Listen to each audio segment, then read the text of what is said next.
ఖాదర్ వలీ గారి మాటలు వినే కంటే ముందు ఒక ముఖ్యమైనటువంటి వ్యక్తి మన మధ్యలో ఉన్నారు. ఆమె ఎందుకంటే ఇక్కడ ఉండేటోళ్ళు ఎక్కువ మంది మహిళలే కనిపిస్తున్నారు. సో ఆ మహిళల్లో ఈ రకమైనటువంటి ఈ విషయాలలో ఎన్నో రకాలుగా స్ఫూర్తి తీసుకొస్తున్నటువంటి వ్యక్తి భానుజ. ఈమె ఒక స్వచ్ఛంద సంస్థను నడిపిస్తారు. ఆమె జిల్లా మొత్తం తిరుగుతుంటారు. ముఖ్యంగా అనంతపూర్లో ఉంటుంది, కదిరి ప్రాంతంలో ఎక్కువ పనిచేస్తుంది. కాబట్టి ఆమె కూడా చాలా కాలం నుంచి ఈ ఉద్యమంలో ముఖ్య పాత్ర వహిస్తుంది. ఆమె ఎన్నో నాలాంటి వాళ్ళు ఉత్తమ మాటలే కాదు, ఆయన ఎన్నో కార్యక్రమాలు కూడా చేసింది.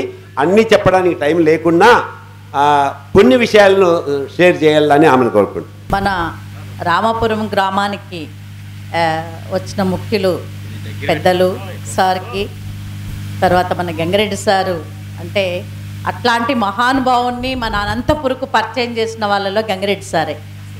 లేదంటే మనకు పరిచయం అయ్యేకి ఇంకా లేట్ అయ్యేవాళ్ళు, కానీ యూట్యూబ్ ద్వారా ఇంకో ద్వారా, కానీ ఇంత దగ్గరగా పనిచేసే అదృష్టము అవకాశం కల్పించిండేది గంగిరెడ్డి సారు. వారికి ప్రత్యేక ధన్యవాదాలు. ముఖ్యంగా ఇప్పుడు ఇందాక చెప్పినట్లు మండలాల్లో, జిల్లాల్లో, రాష్ట్ర స్థాయిలో, ఇంటర్నేషనల్ స్థాయిలో, యుఎస్ఏలో సారు ప్రసంగాలు కొన్ని వేల మందితో చేయగలిగినారు. కానీ గ్రామంలో నిజంగా ఎక్కడైతే రైతులు ఉన్నారో, ఎక్కడైతే అనారోగ్యంతో ఉండగలుగుతున్నామో, ఎక్కడైతే అవగాహన లేకుండా దీని గురించి తెలుసుకోవాలని ఉత్సాహం ఉన్నా కూడా ఆ సమాచారం మనకు దగ్గరగా వినే అవకాశం మన రామాపురం గ్రామానికే వచ్చింది. అది అరేంజ్ చేసిన మన చౌదరి గారు కానీ, రామాంజనేయులు గారు, ఇంకా ఎవరినైనా మర్చిపోయింటే ఒక మాస్టర్ గారు, వీళ్ళందరూ చాలా మంచి ఆలోచనతో చేశారు. సార్కు ఇట్లాంటివి నాకు తెలిసి ఆయన గురించి కొంచెం దగ్గరగా తెలుసు కాబట్టి చెప్తున్నాను. ఇంటర్నేషనల్ స్థాయిలో వేల మందితో చేసిన, జిల్లాల పెద్ద అధికారులతో చేసిన, కొంత మీరు నమ్ముతారో లేదో సారు అపాయింట్మెంట్ కోసము వెళ్ళడానికి 2-3 నెలలు వెయిట్ చేస్తే కూడా దొరకని పరిస్థితి. అట్లాంటి వాళ్ళు చాలా, అంటే పొలిటికల్ లీడర్లు అంటే హై స్థాయిలో ఉన్న పొలిటికల్ లీడర్లు కూడా క్యూలో నిలబడి చూయించుకునే పరిస్థితి సార్ది. కానీ మన గ్రామంలో ఇంతమంది మధ్య ఎవరైతే ఖచ్చితంగా నీడ్ఫుల్ అవసరం ఉన్న వాళ్ళు ఉన్నారో వాళ్ళ దగ్గరికి సార్ రావడం అనేది నేను మన గ్రామస్తులకి ఈ అరేంజ్ చేసిన వాళ్లకు కృతజ్ఞతలు తెలుపుతున్నాను.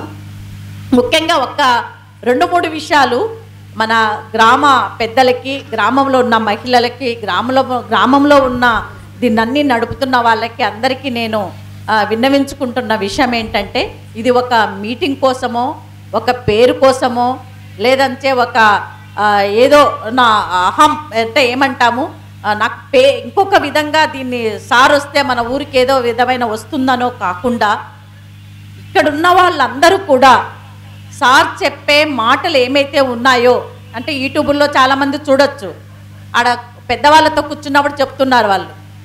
ఒక్కొక్కరికి 80 ఏండ్లు 90 ఏండ్లు. నిజంగా చాలామంది ఓల్డ్ ఏజ్ వాళ్ళు, ఒక ఏజ్ వాళ్ళు చాలామంది ఉన్నారు. నిజంగా చాలా సంతోషం అనిపిస్తుంది. ఏ ఊర్లో ఇంతమంది మహిళలు కానీ, ఇంత ఏజ్ ఉన్న అడల్ట్స్ ఉన్న వాళ్ళు కానీ, సిటిజన్స్ కనిపిస్తున్నారు.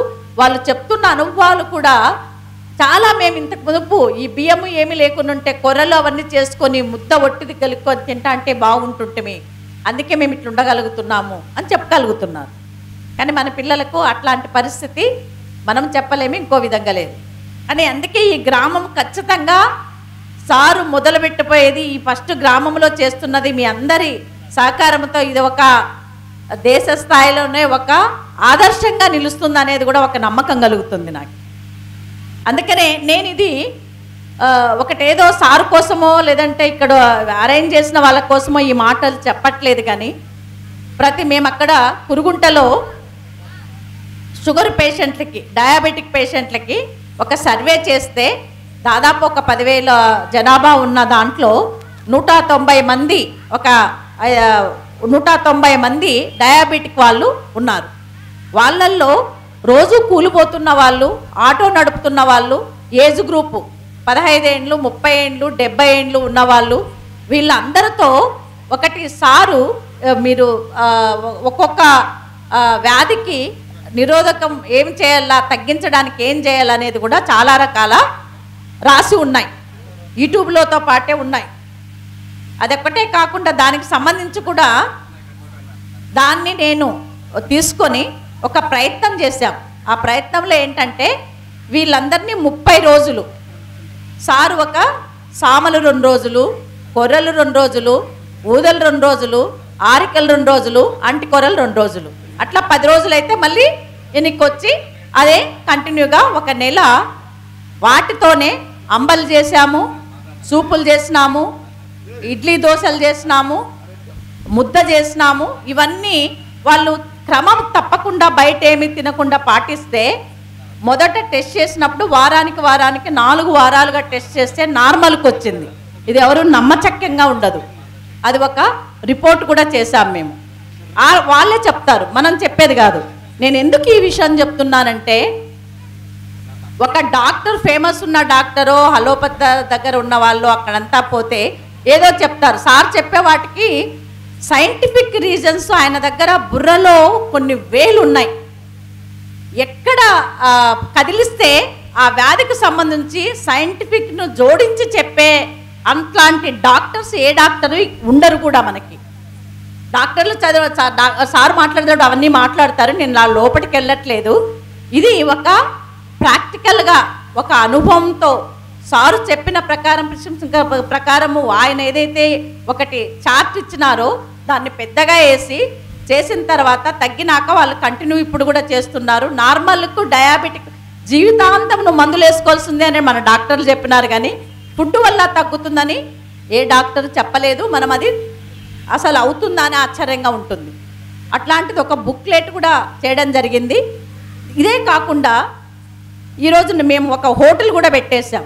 అంటే ప్రతిరోజు ఆ ఊర్లో వాళ్ళు ఎక్కడంటే డయాబెటిక్ ఫ్రీ విలేజ్ చేయాలని, అంటే నేను చాలా ఆశ పెట్టుకున్నాను అనుకో, చాలా అది కలలాగానే ఉంటుంది, కానీ ప్రయత్నం అయితే చేయాలి కదా.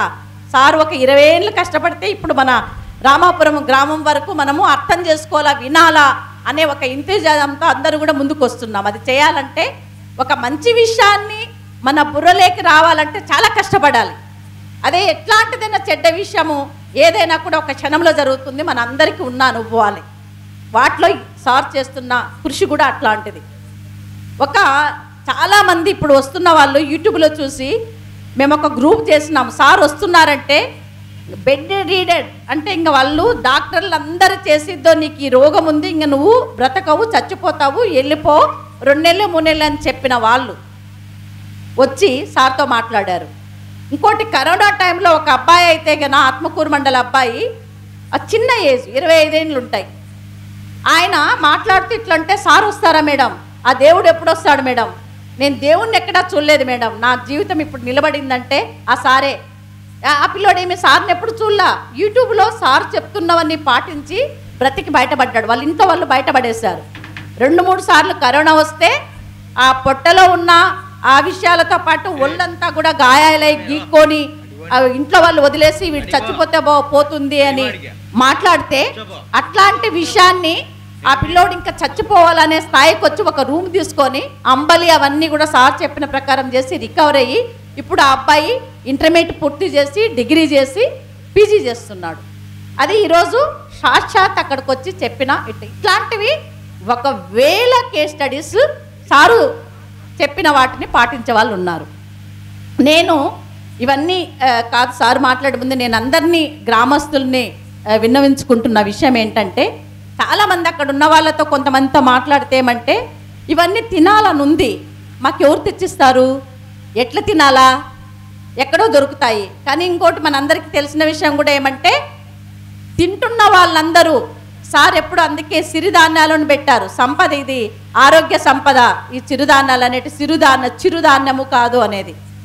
దాన్ని ఎక్కడి నుండి పైకి వచ్చినాయి, మన గ్రామస్తులు పండిస్తే తీసుకొని ఆ మిషన్లో ప్రాసెస్ చేసి బాగా డబ్బులున్న వాళ్ళు సూపర్ బజార్లు, సూపర్ మార్కెట్లో లేదంటే పెద్ద పెద్ద మాల్లో అంటుకొర్రలు 250, కొర్రలు 110, కానీ రైతు పండిస్తే 15 రూపాయలతో కొన్న సందర్భాలు ఉన్నాయి.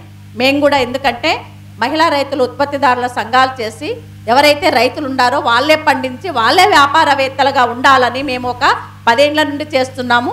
వాళ్ళల్లో ముఖ్యంగా మహిళా రైతులనే నేను ఎక్కువ ఎంపిక ఎందుకు చేస్తానంటే ఈ సిరిధాన్యాలన్నీ పండించే అనుభవమే కాకుండా ఓపికే కాకుండా మీ అమ్మలు కానీ భార్యలు కానీ కొంచెం పెద్దవాళ్ళని అడిగితే చెప్పేది వాళ్ళే ఆహార భద్రత సంబంధించి ఆలోచించగలిగిన వాళ్ళు ఆడవాళ్ళే. మీరు ఇప్పుడు వేరుశెనగ వేసేకపోతే కూడా ఆ మధ్యలో పప్పుధాన్యాలు అవన్నీ మీకు తెలియకుండానే వేసిన సందర్భాలు అమ్మనో మీ భార్యనో ఎవరు వేసిండేది కూడా మీ దృష్టిలో ఉంటుంది. ఇప్పుడు మన దేశ స్థాయిలో కూడా వ్యవసాయ రంగంలో ఎక్కువ ఉన్న వాళ్ళు ఎవరంటే ఆడవాళ్ళే. 75%, 78% ఆడవాళ్ళే వ్యవసాయ రంగంలో ఉన్నారు. విత్తనం పెట్టినప్పటి నుండి అది హార్వెస్టింగ్ చేసే వరకు, అమ్మే వరకు మీరు వెళ్తారనుకోండి, అది వేరే కదా. అది నా ఒప్పుకుంటున్నారా లేదా? అమ్మడానికి, తర్వాత కమర్షియల్ క్రాప్స్ వేయడానికి, కానీ ఆహార భద్రత సంబంధించి ఆడవాళ్ళే చేస్తారు. అందుకు నేనేమనుకుంటున్నానంటే కొంచెం మళ్ళీ ఎవరైనా ముందుకు వచ్చి ఒక టీం లాగా మీ గ్రామంలో ఏర్పడితే అది అనుభవం ఉన్న ఆడవాళ్ళు కొంతమంది గ్రామ పెద్దలు, తర్వాత ఇది అరేంజ్ చేస్తున్న వాళ్ళతో కూడా ప్రతి వారం ఇక్కడ ఒక వెంకటనారాయణ స్వామి కోసమో, ఇక్కడ వీరనారాయణ స్వామి కోసము చాలామంది చుట్టుపక్కల గ్రామాలు కూడా ఇక్కడ వస్తారని చెప్పి విన్నాను. వారానికి ఒకసారి దీని మీద ఒక్కొక్కసారి ఒక్కొక్క దాని మీద క్లాసులు చెప్పడమే కాకుండా, అవగాహన కలిపేదే కాకుండా, మనము అందరికీ కూడా అవైలబిలిటీ అందుబాటులో పెట్టడం. ఆ అందుబాటులో పెట్టేది కూడా రవ్వ రూపంలో, బియ్యం రూపంలో వండుకొని ఎట్లా వండుకోవాలనేది ఒకసారి ఇట్లా రకరకాలుగా పెట్టి ఇక్కడెక్కడ ఒక కొట్టు ఉంది, లేదంటే ఇంకా ఎవరన్నా ముందుకొచ్చి మేమే ఇవన్నీ కూడా పెట్టి సప్లై చేస్తామంటే మన ఊర్లో తినేవాళ్ళు ఎంతమంది ఉన్నారనేది కూడా ఎవరన్నా వాలంటీర్కి వచ్చి వీళ్ళందరికీ డయాబెటిక్ పేషెంట్లకు ఎట్లాంటి మళ్ళీ మనం తినేది కూడా సార్ చెప్పిన ప్రిస్క్రిప్షన్ ప్రకారమే చేద్దాం. ఆ చార్ట్ ఉంది కదా, డయాబెటిక్ అంటే షుగర్ పేషెంట్లు ఏమేమి తినాలో వాళ్ళను ఒక లిస్ట్ చేద్దాం. రకరకాల ఇదే ఉండేది కాకుండా రాకుండా ఉండడానికి ఏమేమి తినాలనేది ఇంకో రకంగా అన్ని రకాలు ఉన్నాయి. అవి మనం ఒక్కొక్కసారి ఒక దగ్గర టీమ్గా ఏర్పడి కన్నా చేయగలిగితే, అదొక్కటే కాకుండా రైతులు ఈసారి మీరందరూ చేయాల్సిన పని ఏమంటే ఎక్కడో పోయి కొనుక్కొని వచ్చి చేయాల్సిన పనిలే. సార్ వాళ్ళ సిస్టర్ ద్వారా బుజ్జి మిక్సీ అని చేశారు. ఆ మిక్సీలతో కూడా మేము 2-3 గ్రామాల్లో ఒక్కొక్క గ్రామానికి 4 మిక్సీలు ఇచ్చి ఇద్దరు ఏం చేస్తారంటే రైతులు వచ్చి ఒక 5 కేజీలు 6 కేజీలు ఆడించుకుంటే ఒక 5 రూపాయలు 10 రూపాయలు పిండి మిషన్ అక్కట తీసుకొని ఆడిచ్చిస్తారు. కొంతమంది మాకు అవి కూడా లేవు నువ్వే చేసి అంటే వీళ్ళే తయారు చేసి ఇస్తారు. అట్లాంటి టీం ఒకటి చేస్తాము. పండించే రైతులు ఒక లిస్ట్ చేద్దాము. తర్వాత ఇక్కడ ప్రాసెస్ ఊర్లోనే మిక్సీ ద్వారా చేసేది కొంత, ఇంకా కొంచెం ఎక్కువ మోతాదులో కావాలంటే బయట నుండి మేము కూడా స్టాల్స్ కూడా పెట్టాము.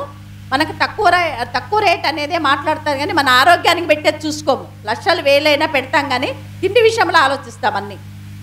ఈ విషయాలు తర్వాత పండించే అటవీ చైతన్యం అనేది కూడా ఒక దాని పానీయం లాగా తయారు చేసి ఇప్పుడు ద్రవజీవామృతం అవన్నీ ఆర్గానిక్ ఫార్మింగ్ ఏదో పెద్ద ఎత్తున మన దేశం అంతా కూడా వ్యవసాయం అంతా కూడా అందరూ ఆర్గానిక్ అనేది మాట్లాడతారు. ఆర్గానిక్లో ఏం లోపల ఉంటుందో ఏముంటుందో తెలీదు.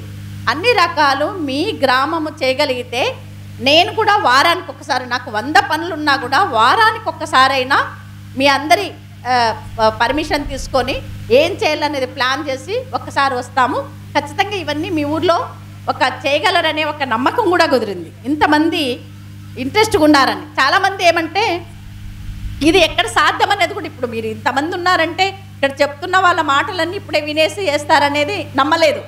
మీలో ఒక 10 మంది ముందుకొచ్చి దీన్ని మొదలు పెట్టగలిగితే, ఆ 10 మందితో మొదలయ్యేది మన గ్రామం అంతా ఇది ఒక మోడల్గా ఆ సార్ చేసిన కృషికి, ఆయన కష్టానికి ఒక మన గ్రామం ఒక అవును ఇది సాధ్యమే అని సైంటిస్టులకు, డాక్టర్లకు, దీన్ని మొత్తం నాశనం చేస్తున్న కంపెనీల వాళ్ళకు ఒక సమాధానము మన గ్రామం అవుతుందని చెప్పని ఈ అవకాశం ఇచ్చిన ఈ గ్రామస్తులకు కృతజ్ఞతలు తెలుపుతున్నాను.